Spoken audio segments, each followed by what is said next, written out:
नमस्कार, मैं दिव्या शर्मा। आप देख रहे सीजी उजाला। आज के टॉप 15 न्यूज। कोरोना को पटकनी देने की राह पर महाराष्ट्र, 14,000 नए मामले, 10 मार्च के बाद सबसे कम। महामारी की पहली और फिर दूसरी लहर में जबरदस्त रूप से प्रभावित रहे राज्य में ब्लैक फंगस के केस भी बड़ी संख्या में आए हैं। अब नए मामलों की संख्या सबूत दे रही है कि कोरोना की रफ्तार काबू में आ रही है।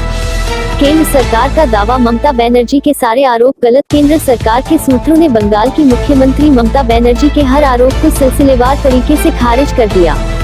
चीन की दूसरी कोरोना वैक्सीन को की मंजूरी। 60 से ऊपर वालों पर बहुत कम ट्रायल नाम की इस वैक्सीन को बीजिंग की एक फार्मा कंपनी ने बनाया है। वैक्सीन के बारे में जानकारी दी गई है कि इसे 18 साल के ऊपर के लोग ले सकते हैं। सीबीएसई की 12वीं कक्षा की परीक्षा रद्द करने का फैसला छात्र हित में। पीएम नरेंद्र मोदी। पीएम मोदी ने कहा कि छात्रों, अभिभावकों, शिक्षकों के बीच तनाव खत्म होना चाहिए। ऐसी तनावपूर्ण स्थिति में छात्रों को परीक्षा में बैठने के लिए मजबूर नहीं किया जाना चाहिए। वैक्सीनेशन। कोरोना इलाज पर सवाल खड़े करने वाले देशद्रोही आइमका रामदेव पर निशाना। एक विज्ञप्ति जारी कर कहा गया है कि स्वामी रामदेव को लगता है कि कोरोना के इलाज के लिए बनाए गए प्रोटोकॉल पर अभियान चलाना सही है।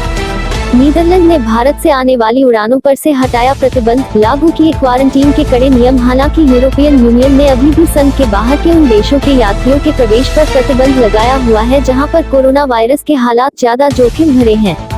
सरकार का दावा, जुलाई तक देश में होगी पर्याप्त वैक्सीन। हर रोज हो सकेगा 1 करोड़ का वैक्सीनेशन।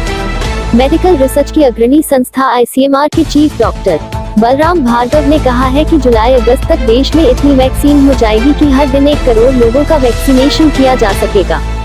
बीजेपी नेता स्वपन दास गुप्ता फिर पहुंचे राज्यसभा। पश्चिम बंगाल चुनाव लड़ने के लिए दिया था इस्तीफा। सरकारी अधिसूचना में कहा गया है कि स्वपन दास गुप्ता को राज्यसभा सदस्य के रूप में फिर से मनोनीत किया गया है। गुजरात के 8 बैंकों में 678.93 करोड़ रुपए का फर्जीवाड़ा। सीबीआई ने शुरू की तफ्तीश। आरोप है कि बैंक ऑफ इंडिया तथा 08 अन्य सदस्य बैंकों के समूह द्वारा 810 करोड़ धनराशि की विभिन्न साख सुविधाएं आरोपी को मंजूर की गई।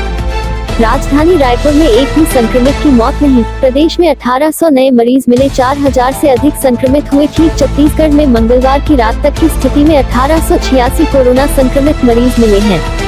4471 लोग ठीक होने के बाद अस्पताल और होम आइसोलेशन से डिस्चार्ज कर दिए गए। छत्तीसगढ़ में अब 33,127 एक्टिव मरीज हैं।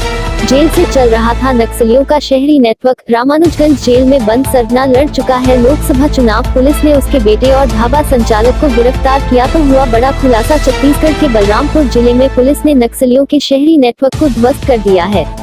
दरअसल 6 दिन पहले सूचना के बाद पुलिस ने बघीमा के एक ढाबा से नक्सली अनिल यादव को गिरफ्तार किया था। इस दौरान वहां से हथियार और शराब बरामद हुई थी। छत्तीसगढ़ के अस्पतालों में कल से ओपीडी सेवाएं शुरू। संक्रमण की रफ्तार कम होते ही गैर कोविड सेवाएं बहाल। निजी अस्पताल में अब 20% बेड ही कोरोना मरीजों के लिए रिजर्व। कोरोना संक्रमण की दूसरी लहर की रफ्तार थमते ही सरकार सब बने हैं मोड में आ गई है। स्वास्थ्य विभाग ने आज अस्पतालों के गैर कोविड आपातकालीन और सामान्य सेवाओं को फिर से शुरू करने का आदेश जारी कर दिया। न्यूटन के हाथ से लिखे लेख की लंदन में होगी नीलामी। 334 साल है पुराना आइजैक न्यूटन के किताब के पहले संस्करण की नीलामी 2016 में $37 लाख में हुई थी। FWICE ने उद्धव सरकार से शूटिंग करने की मांगी परमिशन। लाखों लोगों की रोजी रोटी का बताया सवाल। कोरोना की दूसरी लहर के भयावह रूप को देखते हुए महाराष्ट्र में फिल्मों और टीवी की शूटिंग बंद है। इसकी वजह से एंटरटेनमेंट इंडस्ट्री से जुड़े लाखों लोग परेशान हैं। आईसीसी ने मानी बीसीसीआई की बात। T20 वर्ल्ड कप के लिए 28 जून तक का समय दिया। आईसीसी ने बीसीसीआई को राहत दे दी है। कोरोना के बीच T20 वर्ल्ड कप पर बोर्ड को फैसले के लिए 28 जून तक का समय मिला है।